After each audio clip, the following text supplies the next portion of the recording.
Hi, everyone. Welcome to this episode of the BOMA New York CRE Pulse. Today, we'll be talking about turning vacant offices into residential.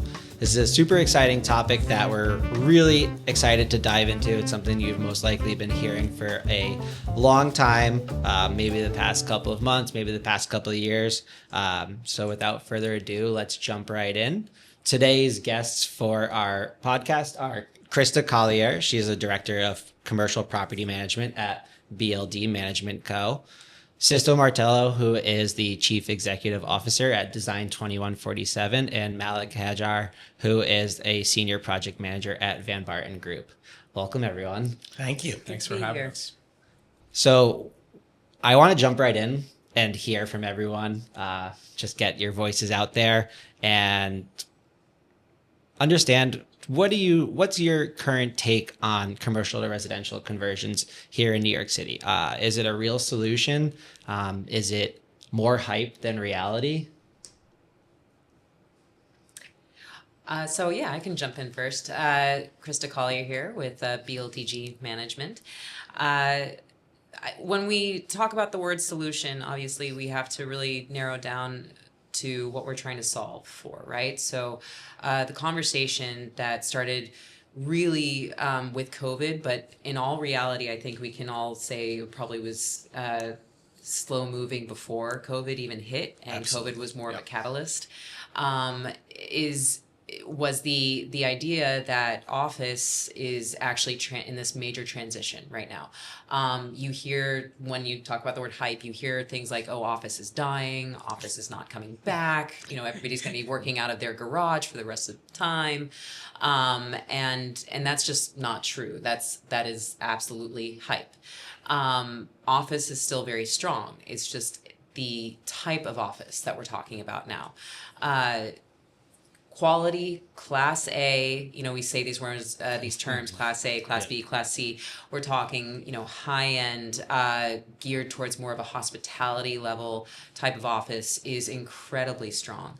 But that does leave a certain amount of vacancy for those offices that will never be able to handle that type of expense, right? That takes a lot of capital to create something like that. Absolutely. Something that high end. So that's one of the problems we are trying to solve for, the vacancy of the lesser, structured and lesser, lower end office classes. The other solve that we're trying to create here is for the impact that residential and the moves into urban development have really had over the past several years. It's climbed and climbed and climbed to where housing is actually still a problem, and it's not just housing in general, but obviously affordable housing, especially in the cities where people want to be and work and live. So you have these two seemingly disparate and completely separate problems that we've actually in real estate have worked towards creating a one-stop shop solution, which is the conversion. And I'll hand that over. Yeah, I think that I would agree that at the beginning, when the city announced the program, talking to a lot of developers and especially investors that were looking around saying, oh, okay, well, where can we put our money now? What can we do? And I always thought at the beginning that it had a lot of fluff and no substance. But I also believed that real estate takes time. Developers just don't jump in. They have people like Malik, they have people like Krista that their job is to dig in and understand, does this meet our goals? Does it meet what we need? And when you take those two things and you put it together and you say, well, we got empty offices, we need apartments, you know what? In due time, this will work. And I think that as we get more into the discussion, we're going to realize that it's starting to work. The amount of projects we saw 3 years ago until what we're seeing today and what people are vetting out and what people are interested in, And the beauty of it is that each one of those developers has a different vision. And I'm sure Chris is going to talk a little bit about that later, about what they're doing and what Van Barton's doing. Could be the same concept, but a completely different idea and approach. Great points by both of you. And, to add to that, I definitely do think it is a big solution in housing right now. To Chris's point, we have an influx of people who are moving into New York City. The demand for housing keeps increasing, not only for luxury, premier buildings, but affordable homes as well. So combining city initiatives with state incentives, you're able to create more supply for not only these luxury type buildings, but affordable units, which, demand for apartments, it's not even close to what the city actually needs. Half a million short. We're $500,000 short. We think it was 50,000 units went online last year, and we need 500,000. So Right. we need to increase the amount of conversions, considering the fact that there are a lot of office vacancies. And to Chris's point, office, I laugh at that notion. Office is here to stay. New York City, lifeblood, the new AI, maybe insurgence of coming into the city. That'll allow more of those Class A buildings, which highly amenitized, to your point, which will allow people to want to come back to the office and setting that tone. Right. Today's episode is sponsored by Metro Elevator. Metro Elevator is a full-service elevator company specializing in maintenance, repair, modernization, and new installation in the New York City metro area. Metro's team includes an industry-leading management staff and highly trained Local 1 elevator mechanics. To learn more about how Metro Elevator can help with your vertical transportation needs, please visit www.metro-elevator.com and reach out to a member of their team. We're here in person, doing this in person today. Right. It would be very difficult to do over Zoom. We actually talked about that a little bit before coming into this room. How some people propose to do things like this over Zoom or Teams, and the reality is, if you want a professional product, you are in the office. And you spoke about AI. AI counterintuitively is actually one of the big sectors pushing for a return to office, if only for that professional product development and for the faster product development as well. And in the world of development, separately, when we talk about wanting to really push for these conversions and go faster, get housing online, the in-person conversations. We spoke about this briefly recently. The in-person conversations, actually gathering as groups and going and talking to your city officials, going and talking to developers in person. What are you doing? What are we doing? Right. How do we do it together to make it better and faster? All of that is a very real push that we have to make, and it's so much easier to do in person in real time. Without a doubt. And there's a different energy. Yes. There's a different energy. And, when we talk about office to residential conversion, we also talk about, affordable apartments in Manhattan. New York City's not just Manhattan, That's true. And listen, the Bronx is booming. The Bronx is booming. There's going to be opportunities in other places too. So the developers are starting here, but as they keep finding other things, Krista is going to tell you that they're not just Manhattan. That the dot's not just at Grand Central, right? And I think that if we can get more affordable, we can then walk down some of the streets where we see all these vacant small stores where you used to go to your local deli owner and get a cup of coffee in the morning, and he knew you on a first name basis. That's going to come back to New York City. Great point you bring in there. I moved to FIDI 6 years ago, right, to be close to my projects. Such a dedicated man. But FIDI, historically, the kind of neighborhood it was, is a food desert. I had to travel, 5 blocks, 10 blocks, DoorDash, Uber Eats. But over the last few years, I'm seeing these delis and bodegas popping up everywhere. Right, because there's people there now. So it just, when you create these new homes in former historically office areas and now adding apartments and thousands of people, you're going to attract the different kind of retail that these people need. We have the Whole Foods, in downtown here. They're popping up everywhere, different groceries and supermarkets and schools and families coming in. Well, who would have said that? That's 10 years urban ago? redevelopment, right? And it's so interesting because, the old saying is build it and they will come. Well, no, they're already coming, so we have to. We have to keep building. We got to catch up. We're being We're reactive yes, instead of proactive. Exactly. And yes, it's companies like Van Barton and BLDG that are really trying to take this into a proactive chapter. Exactly. We've been very reactive at this point, and as you've already said, real estate has a long lifeline, one of the longest in, it's what our economies really are based on. So we have to be proactive if we're going to turn a corner when it comes to our housing situation. We're building the roadmap now. We and people, developers, owners, managers will follow what we are right now discovering and creating. And as you said, yes, we're doing this in Manhattan currently, but I've already pitched certain, marketing dreams for residential conversions in New Jersey, Queens. Westchester. You can sell this dream to others, and it's meant for many developers to take on and to really start to help us be pioneers. Right. Exactly. This will be built by the masses. Yeah, and I think the word pioneer is a great word, Andrew, because when it first came out, people read it and said, "Oh yeah, that's a great idea." Some politician said, "We got all these empty spaces. We'll just make them apartments." Until you realize that we share stories about, well, how do we get all the sanitary lines when we have a supermarket on the first floor? How do we keep our anchor tenants and then find a way to build? It's not just snap a finger and we're going to have apartments, right? So there's different concepts at the very beginning, offline. Krista and I and Malik spoke about this the other day, that originally everyone who came to our office to look at code and zoning said, we're going to convert the whole building but the retail.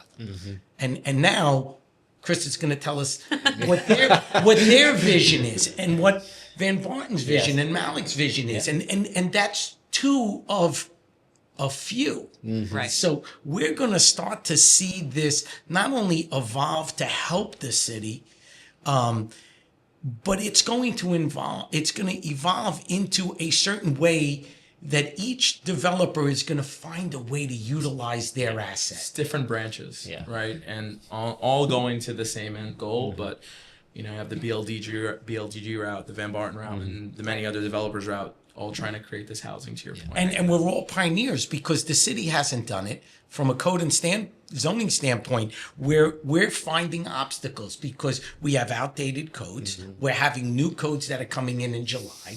We're up against a lot of challenges. The multiple dwelling law hasn't been changed since the 60s. Yeah, 68, So here we are. They're telling us to put asbestos behind our kitchens. Well, we can't do that. Let's not do that. I don't think that's a good idea.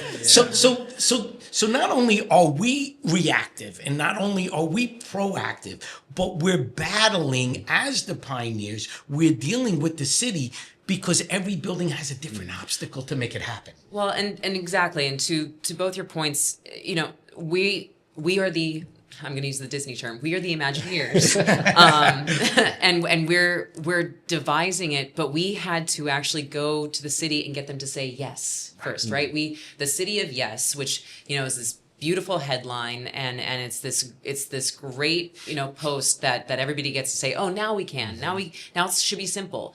5 years ago, everybody came up with a solution. Oh, the housing solved, just take all of your high rises and convert them to residential. Well, before the city of yes, before we started really looking at the codes and the laws behind that actually wasn't possible due to certain there was only certain types of buildings. Exactly. I mean, there was always loft conversions where you could take a commercial building and make it apartments. We did it in Tribeca, we did it in Soho.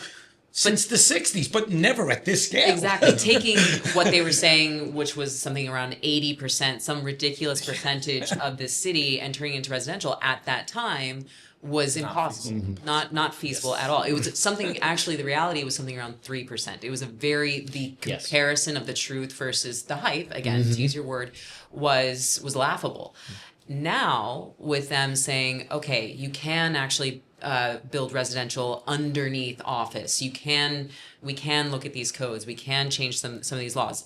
The law where you can actually have residential and office next to each other on a floor. Or above each other, or below each other. Exactly. We owned an office building in 2022. Could have netted 800 residential units. Building was built in the early 80s, but it was in order to convert at the time, it needed to be anything south of Murray Street needed to be built before 1977. Built in '84. So we missed the window. So we missed it. That much. Sold the building, and then the following year, They changed it to Exactly. Yeah. That's real and then we estate. go, oh, there's 800 units. But it tells you, to your point, it wasn't realistic until that legislation was passed, and then millions of square feet opened up. Exactly. But not with hurdles and challenges. Exactly. And so to that point, exactly, and to Sisto's point, we are still facing conversations and still facing codes that abide the old ways of doing. So they said they gave us this big yes with an exclamation point, like a musical, and they said, okay, go do. But now the doers, Now we gotta implement. the actual doers are finding, okay, but here's another roadblock, and here's where this code is antiquated now and outdated, Exactly. and so I'm sure you can speak to that. So we should talk a little bit about that, because I think right now I'm sure that Krista is not only working on things they're working on today, and Malik's working on things that he's working on today, but their company's going, okay, go find more sites. Okay, so now they go to their architects and they say, okay, we want to do the same thing we did over there. This model works. And then they go, but hold on a second. July of 2027, New York City adopted a new existing building code. Okay, so let's dig into it. It's not available. We can't even look at it yet. Right. So when the city says these things, which is very important because they do have a vision, it is up to the people who are going to implement this idea of all of these challenges along the way. And you miss a building by 3 windows, you miss a set of plans by meeting this date, and you got to comply with this code, and all of a sudden you have to go back to your investors and say, okay, well, we need another $4 million. We need $5 million. So there's nothing is easy. And it takes time. This podcast was recorded in partnership with Mark's Realty at 10 Grand Central in the meeting galleries. Thank you to our podcast studio partners, Mark's Realty, for providing us with this space. I want to go back to something, Malik, you kind of hit on, Christy, you hit on as well. City of Yes, it's one incentive that the city has provided to us. We have other ones out there, 467M, you had the downtown rezoning. City of Yes was supposed to open up any building before 1991. Are these incentives enough to kind of tip the scale and say, okay, yes, I can do this. I can do this anywhere? I think with 467M, the state program, it does help a lot. Allowing developers to be incentivized 35-year tax abatement, 100% tax abatement during the construction period, really allows for the math to pencil, the math to math, and with the caveat of that 25% affordable component, which is huge for not only market rate units, but this affordable component, because you can have buildings at, I feel like I'm repeating myself, but just you can have buildings at every income level. We don't just need affordable. If you have market, people leave their affordable units to go to market, and then the prices come down, and we can just continue to compete and have more product out there. But we have seen and evaluating all our projects with that program, and it has helped a lot. No, that's a perfect point, Malik. It's honestly the 467M program is a main factor of why we are able to do this, and not only why we're able to do it, but also why we're able to market it and why we're able to have sophisticated conversations with our lenders about how they should finance and how they should actually look at debt yield on these ventures.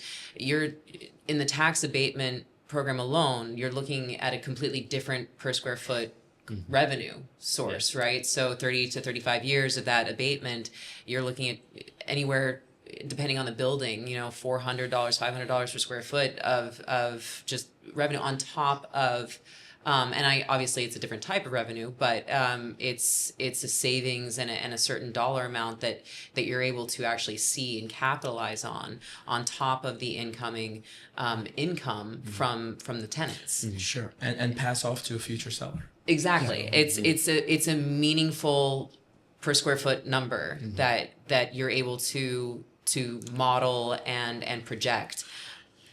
On a larger scale than that, I think that what's really important that I hear a lot from speaking to developers is when the city and state finds a way to partner with a Krista and a Malik, right? How does the state find a way to say, you want to build, we need it, let's create a program that works for both of us. And I think that if they can continue to do that, they can get out of the housing crisis. But if they stop the 421A for 4 years and stop all the developers from building, well, you're not going to get any more new apartments. So have they done something really good? Yes. Can they do more?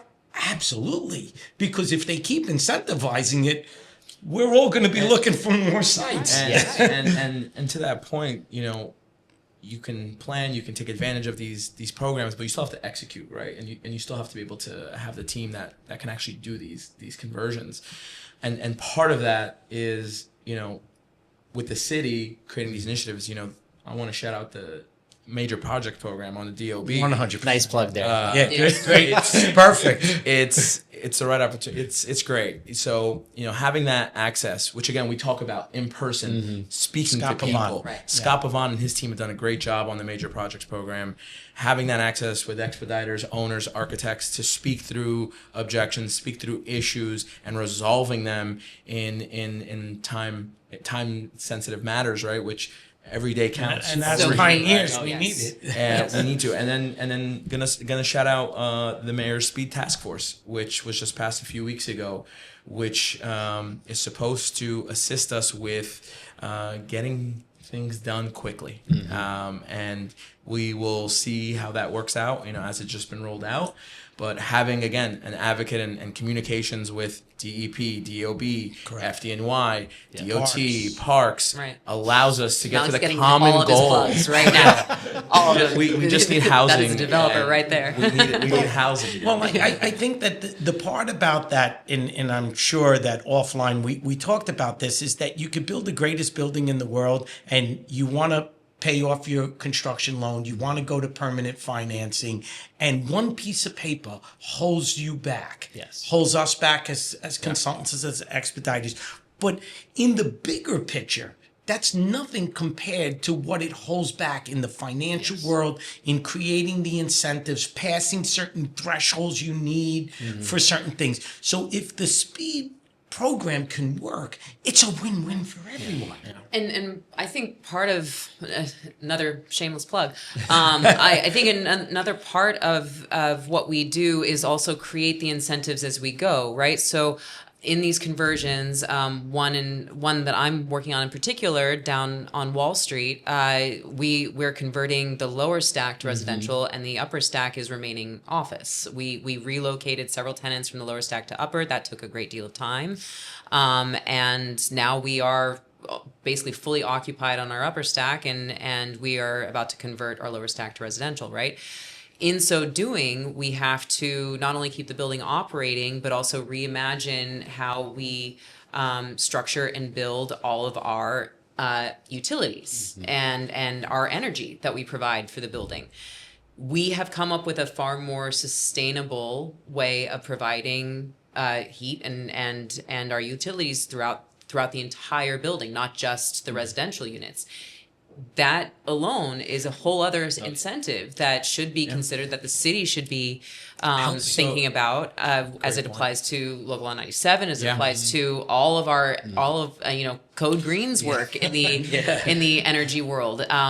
These are also part of the solves when we go back to what solution are we actually trying to solve for. That's yet another one. Oh, absolutely. And the developer brings these ideas to the forefront. Excuse me. You're bringing those ideas to the city. They didn't think. They may have thought about it, but they didn't think it through. And having, by us being the pioneers, we're noticing that problem and we're bringing it to the forefront so that the next group can say, oh, well, I should really go down there and thank that team over there because they're helping us make money. Yeah. But that's part of this role.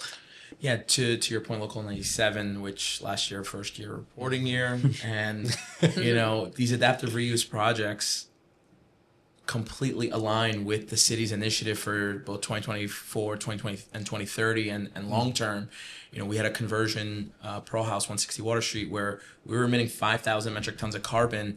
Post conversion, it's just a little over 1,400, and that's just by changing the infrastructure and utilities. Yes, and the windows are 50 years old, and changing the heat pumps and going and changing all the utilities, and it's just such a dramatic change, but helps the city. So there should be consideration for when you are doing something. They should incentivize them, because if not, the other people aren't going to spend the money to do it. It's just too expensive. Well, and we've had that conversation offline as well, right? All of this is amazing work. Everything that we're putting in, Malik, the time and energy you just spend all the time. Half our preps for this where you were in a hard hat on site, juggling, running teams while on the phone. There has to be a certain staying power for an owner and a developer to really put this into play. There has to be, it's not just about capital, it's about constant creativity, constant willingness to think outside the box and go back to the drawing board and admit, okay, on-site conditions maybe didn't reflect what we had on paper, etc. That happens. Almost never. That's still been doing here. Wait, there's a whole other floor? Hold on. Yeah, wait a second. But how did I phrase it? I was like, you have to have the stomach for it. Yeah. And Malik can probably speak almost better to that than I can, I'm sure. But he's in the field. He knows that. It's definitely, you said it perfectly. You need to have the stomach for it. People that are, whether subcontractors, construction managers, architects, you can say, oh, it's construction. I know construction, but Officer Resi is a different beast, a different animal. You need the stomach for it. You need to be able to adapt, and things are going to come at you all the time. And that's why I love it, because no day is truly the same. And you need to be able to adapt so that you can prosper and look for those creative solutions, because there's things that people with 20 years experience in the construction field have never seen before. Because what do you mean I need to transfer here and go through this wall and support this? And not that they can't do it, it's just a different way of looking at it, thinking, and whether the building is a square box all the way up 25 stories, or it's a wedding cake and you have to do all these different offsets. So different things come up, and as a developer, I will ask you and push you as far as to the limits as I can, and then I'm wrong too, but we're gonna try and squeeze and try to get the best. And if I can't do it, then we can't do it. Right. That's why the word pioneer says it best, because we Krista made a point before. We always have these conversations with developers. Oh, well, we're gonna take the tenants on the lower level and we're gonna move them up, and you could see her reaction was, it took a while, right? Because you're dealing with people, you're dealing with their workspace. On a piece of paper in front of 500 people, when you pitch this idea about office to resi conversion, you're disrupting people's businesses. You're going to be putting in infrastructure. You're relocating. Now you've gotten them to the top floor. Now you start to design your units. You start to design your elevators, your stairs. It's complicated. It's one of the longest tap dances I've ever done. And to that point, though, you're asking them, you're making the biggest ask you ever, and obviously there's money involved. Of course. There's definitely a financial component. But on top of it, while you're making this ask, they're asking you for details. They're asking you for your plan. They're asking you for Your vision. Don't worry about it. Brooklyn side comes out. Don't worry about it. There's the Brooklyn. Exactly. And that's why I say tap dance, because meanwhile, you're still putting that plan together. You're still figuring things out, and you can't give them, the details that they deserve and they're looking Very for. true. So when I say you have to have the stomach for it, you have to be willing to put in the really tough conversations. It's across the board. I have development teams at every job site, and a lot of our buildings, you're going to have office tenants that are still there, and they say, well, I'm on the development team. I said, well, you're going to have to become property manager too right now, and you're going to have to deal with tenants until the tenants either relocate or move out of the space. And we have to wear all those different hats, right? Yes. It's just hat after hat after hat, and then try to make that work. Yeah, I think one of the things also that we didn't touch on, but we privately spoke about it, which is there's a tendency for certain buildings that lend themselves to office to residential. It's true. So corner buildings that have a lot of windows work great. We're doing one right now with a developer where it's a mid-block, great location, but a lot of challenges to take tough. a whole core out. Yeah. And the city did pass some laws to make the core or the inner court smaller. That helps. But Is that over 75 feet, right? Yeah. So parts of that, there are incentives, but I think that when it's and Krista said it best at the beginning, there could be millions and millions of square feet, but only a small percentage of them really fit the model. So for you to come out and say, well, every office building can happen, I don't know if that's true. I can convert anything. As long as you have the money.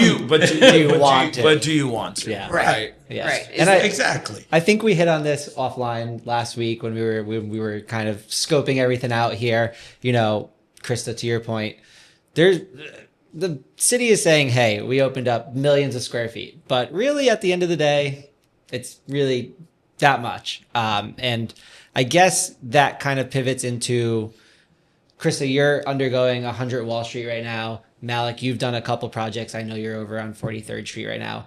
What are the lessons that you've learned? Can you let us into your secret sauce a little bit thus far? I mean, you have a completely different strategy than what Malik does at the end of the day. And it works great for you guys. Malik, yours is, your strategy has been completely different as well. What have you learned in your expectation on what the project was versus what reality is now?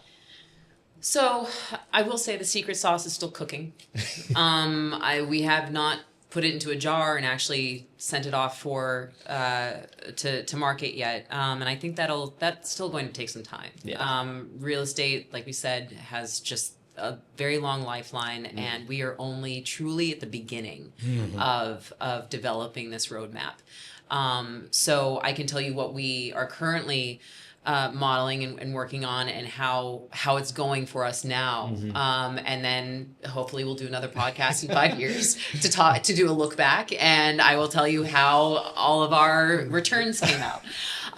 But right, so to Sisto's point, we're on a corner lot. Beautiful water views down on Wall Street. And we did model it to be basically a triple condo, office on top, residential down below, and then retail on the ground floor. And one of the reasons why this is such an appealing model, actually several reasons why this is such an appealing model. You're still, one of my beautiful duties will be still operating the building while all of the construction is undergoing, but you're still then bringing in revenue during that period, that's very key, obviously, especially for the loans that have to go into this work. Another beauty of this is, again, speaking back to the original solve that we were discussing, wherein we can really sell Class A office and high end office for certain rents, whereas residential, the demand is so high and the supply is so low. You can that inflection point hasn't really been hit yet, as far as how high can you go on rents for certain locations in the city.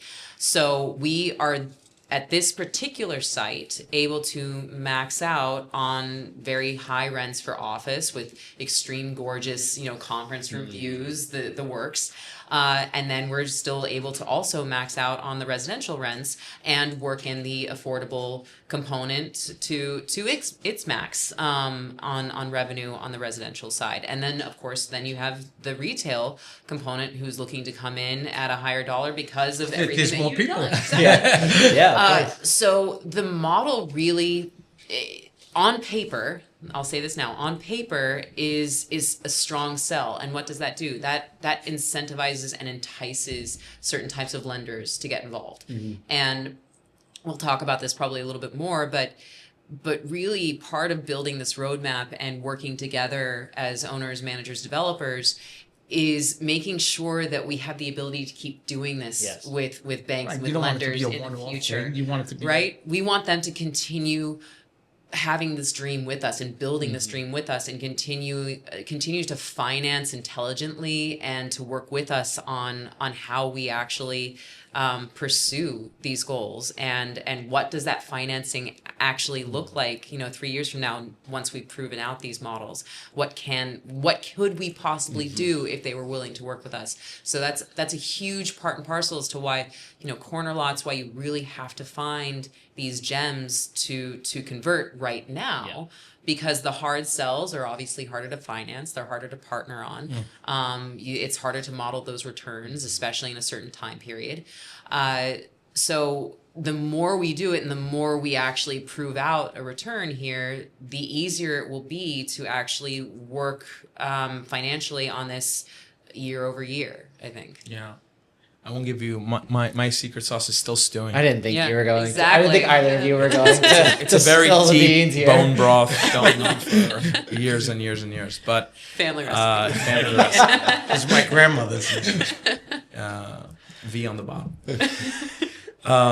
But I will tell you, from some past experience on where we started, right? Van Barton was, on the debt side and 15 years ago, watching some of these other office to resi conversions, and then we did our first equity purchase in 2013 with 180 Water Street, which we owned, and then we sold that property after that, and then we bought 160 Water, converted that. We did a resi to resi conversion on the Hollingsworth, and then we did a hotel to resi. So not all those have beautiful corner lots, nice light and air on every side.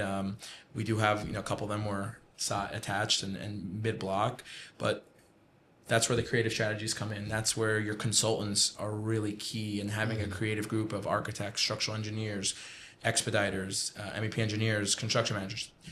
I'm listing everybody, but that's how important it is for that core team, no pun intended, to be able to create creative strategies. And there are buildings that I think that can be attractive to different equity partners and lenders if modeled in the right way.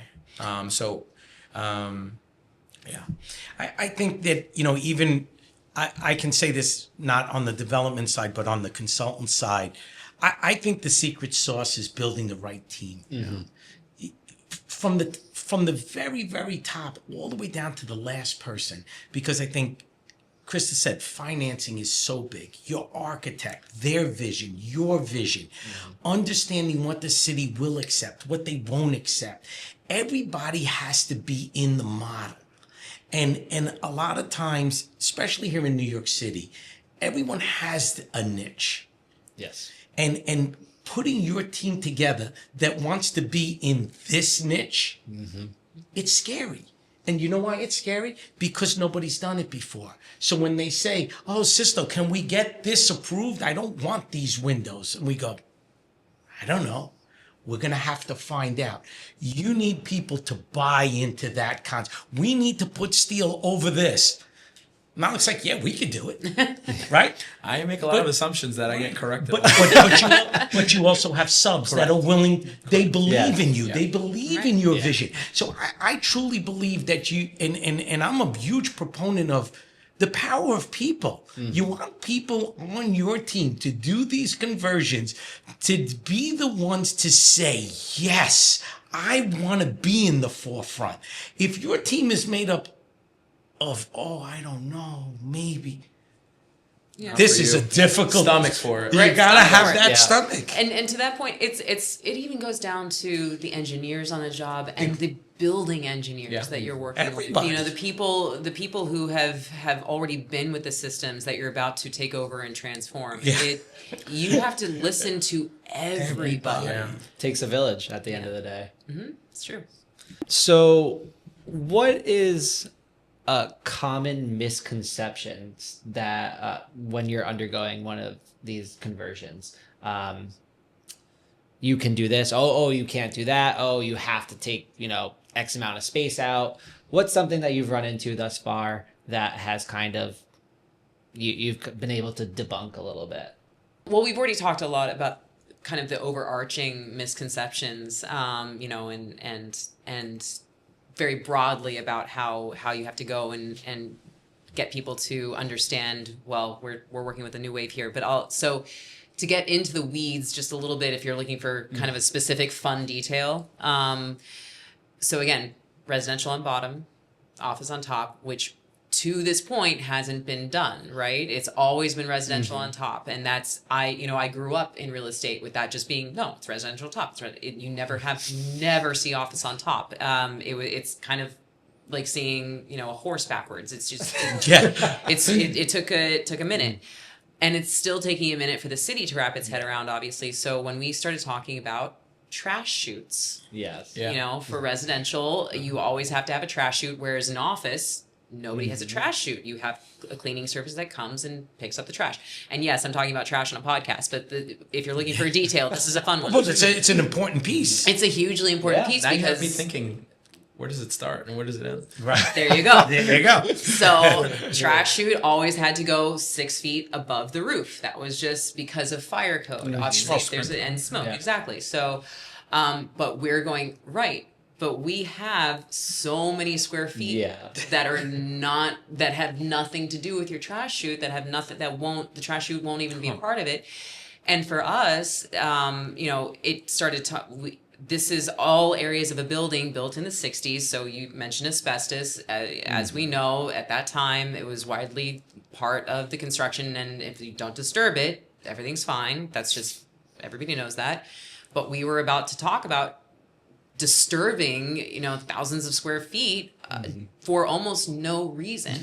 And the abatement cost that goes into everything. So we literally had to go and quote unquote fight. There was no fighting, but very stern conversation, discussion, Passionate advocation. Yes. Stand.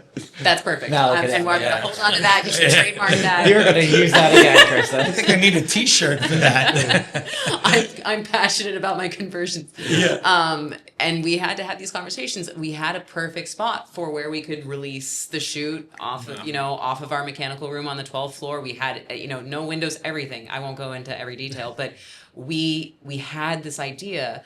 We don't have to do it the way it's always been done because everything else isn't being done the way it's always been done. We don't have to adhere to this rule because it, in this case, truly does not apply. And we have a solution. We're back to the pioneer. Yes. Exactly. And we were able to push that through. And it took passionate conversation after passionate conversation. But this is why I continue to say, we are going to be building this roadmap for quite some time because it's all of these little things that keep coming up and keep presenting themselves as these radically new ideas. And it goes back to the point that we just made a few moments ago about having an engineer who believes in your vision, And who's willing to say, hey, this is an alternate solution that meets the same criteria as the existing code, that we don't have to go all the way up to the roof. We can achieve the same pieces and the same life safety issues in this solution. And for us, it was a true team effort, right? It was our building engineers who first kind of started thinking, well, what if we did it here? And we spoke to the engineers we hired and our development team. Everybody on our team got involved in the conversation and really was pushing and really Power of advocating people. for It's this. amazing. Yes. Collaborative effort. Absolutely. So I know that we only have a couple more minutes here, and we could probably talk forever. Sista, you hit on the existing. Wait, we're building not code. here all day? That's like we are not, sadly. I could stay here all day with you guys.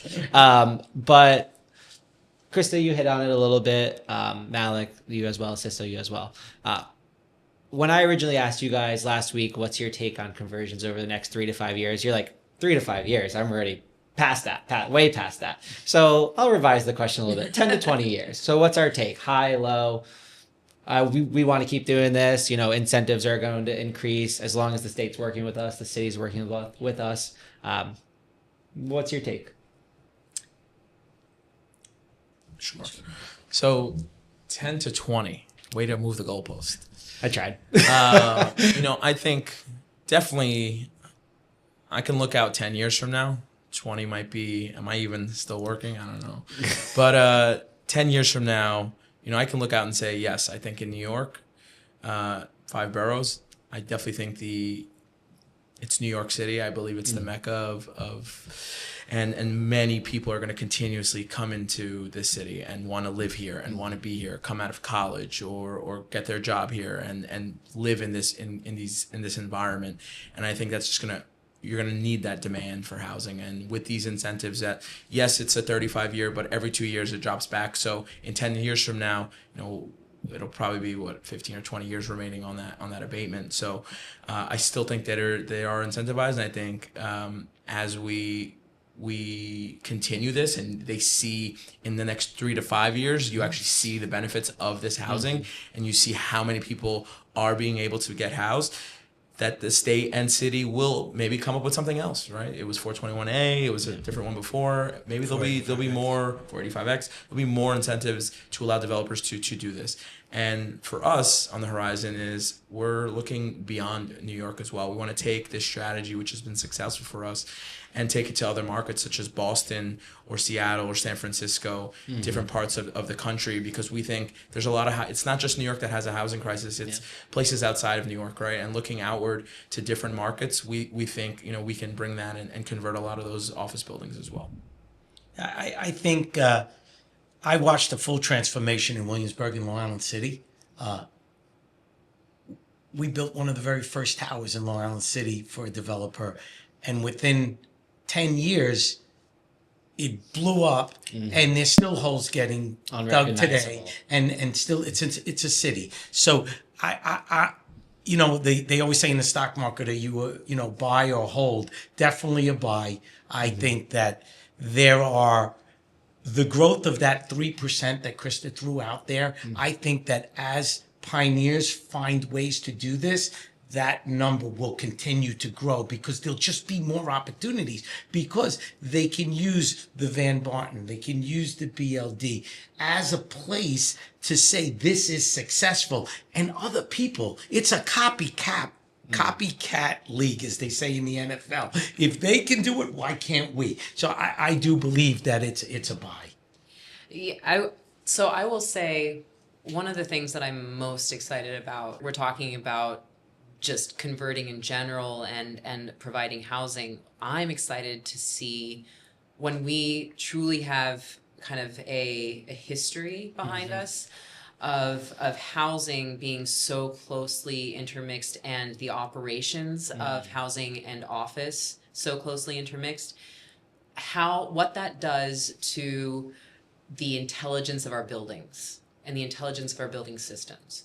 Right. I've already spoken a little bit about how we have to take a new look at how we provide energy to the buildings. What other ways will our buildings change? Because now we have people living and working in the exact same building. How will we make our buildings smarter? We are notoriously a little bit behind Europe and some other countries when it comes to the intelligence of our buildings. Is this a way that we can catch up? the technology even that's going to go into our buildings in terms of facial recognition and security systems, because that's your home. It's not just office anymore, it's your home. So imparting that throughout the entire building, what does that do? And how does this make us rethink, especially from ground up construction, when we're already looking at true, mixed use, where it's not just retail on the bottom and residential on top, but true office, residential, retail. What will this turn our buildings into? How will we become more intelligent developers? And how will real estate in general transform? Because now we're actually truly living where we work and working where we live, and it has to be a little bit more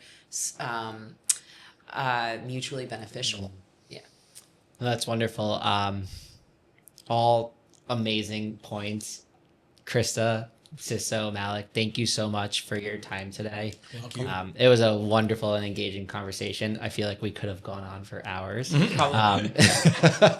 maybe we will this evening or over a drink or something. But that's all the time that we have for today. I'm Andrew Demetriou signing off on the BOMA New York CRE Pulse. And until next time, thank you.